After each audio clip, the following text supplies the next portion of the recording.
गर्मियों में आपने खस का शरबत जरूर पिया होगा। वो सिंपल से दिखने वाले ग्रीन लिक्विड को बनाने में लगती है इतनी ज्यादा मेहनत, और तरीका होता है बनाने का इतना यूनिक कि आपकी आंखें खुली रह जाएंगी। तो अगर आपने कभी खस बनते हुए नहीं देखा है, इस वीडियो को बिल्कुल एंड तक देखिएगा गाइस, मजा आ जाएगा आपको। तो सबसे पहले देखिए गाइस, यहाँ पे एक खस रखी हुई है, और ये जो खस है इसको रात को भिगोया जाता है पानी के अंदर कि इसके अंदर से मिट्टी विट्टी निकल जाए। फिर सुबह 5 बजे खस बाहर निकाली जाती है वहां से। अब 6 घंटे के बाद इसे यहाँ से लिया जाएगा और यहाँ से जाएगी देग में। ये देखिए गाइस कितनी देग यहाँ पर है, कोई 26 देग है। सबसे पहले देखिए इनके अंदर पानी डाला जा रहा है। पानी डालने के बाद इसमें आएगा खस। तो ये जो अपनी गीली खस है अब इसे यहाँ पे लाया जा रहा है देग के पास, जहाँ से ये देग में भरी जाएगी। तो ये देखिए गाइस, देग के अंदर खस भरी जा रही है। और भैया एक देग में कितनी खस आएगी? 1.5 कुंटल। तो हर एक देग में 1.5 कुंटल खस भरी जाएगी। और ये आप देख सकते हैं जो खस है उसको बिल्कुल अंदर ठूस ठूस के भरा जाता है। पहले पैरों से दबाया जा रहा है, और इधर आप देखिए जो भरी हुई है देग, उसे डंडे से दबा दबा के पूरा अंदर ठूस ठूस के भरा जाएगा इसमें खस को। और फिर भैया खसी कितनी देर पकाई जाएगी इसमें? 24 घंटे रहेगी। आप देखिएगा इस खस से पूरी भर ली गई है ये, और फिर चीकनी मिट्टी लगा के अब इसे सील किया जाएगा। तो ये देखिए पहले ढक्कन लगाया जा रहा है, और ये देखिए ढक्कन को भी पूरे अच्छे से दबाया जा रहा है। ढक्कन रखने के बाद इसे देखिए और सील किया जा रहा है। पूरी ठोका पीटी करने के बाद इसे और बाहर से मिट्टी लगा के फिर से सील किया जा रहा है। तो पूरा प्रॉपरली सील किया जाता है गाइस, क्योंकि इतने प्रेशर से यहाँ पे भाप बनती है कि अगर किसी तरीके से भाप निकल जाए तो आसपास जितनी देग रखी है उन सब में भी नुकसान हो जाएगा, और इसके अंदर का सारा माल तो बाहर आ ही जाएगा। अब जितनी भी यहाँ पे देगे आप देख सकते हैं सारी की सारी सील पैक की जा चुकी हैं। इसके बाद अब इनके नीचे भट्टी में आग लगाई जाएगी, और आग भी गोबर के उपलों पे लगेगी, और अगले 24 घंटे तक इन्हें गर्म किया जाएगा नीचे भट्टी में आग पर। और ये अपना आ रहा है भभका, जिसके अंदर खस इकट्ठा किया जाएगा। तो हर एक देग के नीचे भभका लगाया जाएगा। अब भैया ये क्या चीज आ गई है? ये आ गया चोंगा। ये चोंगा है। तो ये जो भभका है, भभका मतलब जो आपको छोटे वाला मटका दिखाया जा रहा है, इस मटके में इन्होंने चोंगा लगाया है। चोंगा मतलब ये बांस का एक पाइप है जिसके थ्रू इसमें खस इकट्ठी की जाएगी। तो ये देखिए भक्के के अंदर बहुत अच्छी तरीके से इसे फिट किया जा रहा है, और इसे टाइट करने के बाद ये डाला जा रहा है पानी के अंदर। तो भैया पानी में क्यों रखा जाता है? अच्छा, माल ठंडा रहे इसलिए।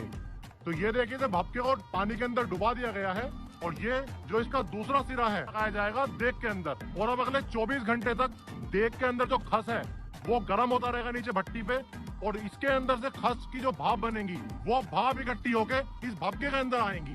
कल सुबह 11 बजे काम शुरू हुआ था, और अब देखिए नेक्स्ट डे हो चुका है, आज भी कोई लगभग 10 बज चुके हैं, और जो खस है अपना वो सारा यहाँ पे इकट्ठा हो चुका है। गाइस 24 घंटे हो चुके हैं, अब अपनी खस यहाँ पे बनके तैयार हो चुकी है। अब देखिए जब पाइप को यहाँ से बाहर निकाला गया है, और 24 घंटे में कितने मटके लगते हैं? ये 6 लगता है एक देग पे। एक देग पे 6 लगते हैं, और 6 में टोटल कितनी निकलती है? 50 ग्राम। 50 ग्राम 6 में या एक में? 6 में कुल मिला के 50। 24 घंटे में 6 भपके बदले जाते हैं, और ये भपका जो होता है तांबे का बना होता है। अभी जितने भी ये भपके आप देखें, इन सभी से जो पाइप है वो निकाला जा चुका है, जो खस है वो जा चुकी है भपके में। इसके अंदर अब केवल वेस्ट बची है।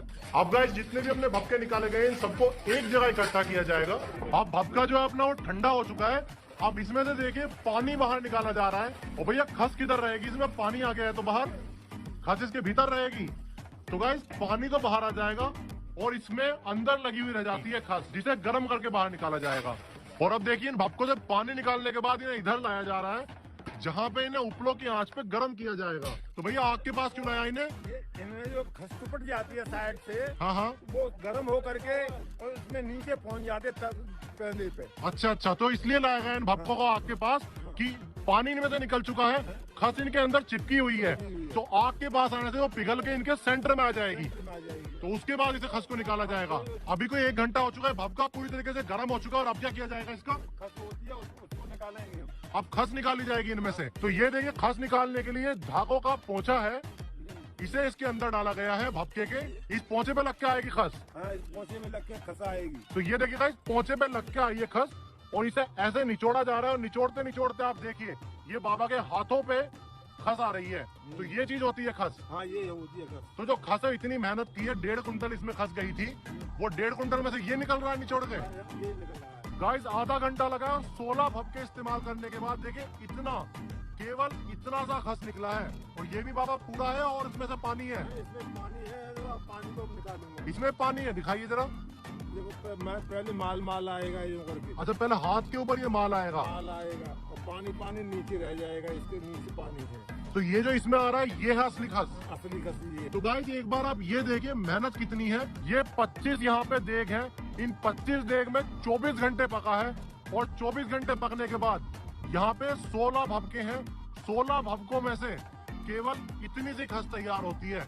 और इसका प्राइस कितना रहता है, कितने रुपए किलो होती है ये 70 से 75 हजार रुपए किलो के उसमें जाती है। 70 से 75 हजार रुपए किलो।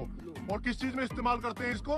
ये तम्बाकू, गुटखा और साबुनों में यूज ज्यादा होती है। अच्छा तम्बाकू, गुटखा और साबुनों में इस्तेमाल किया जाता है। और इसका पानी जो है शरबत में, गर्मियों में पीने के काम में आता है। अच्छा इसका जो पानी उससे शरबत बनते हैं, जो हरा हरा शरबत बनता है खसखस का। हाँ, खसखस का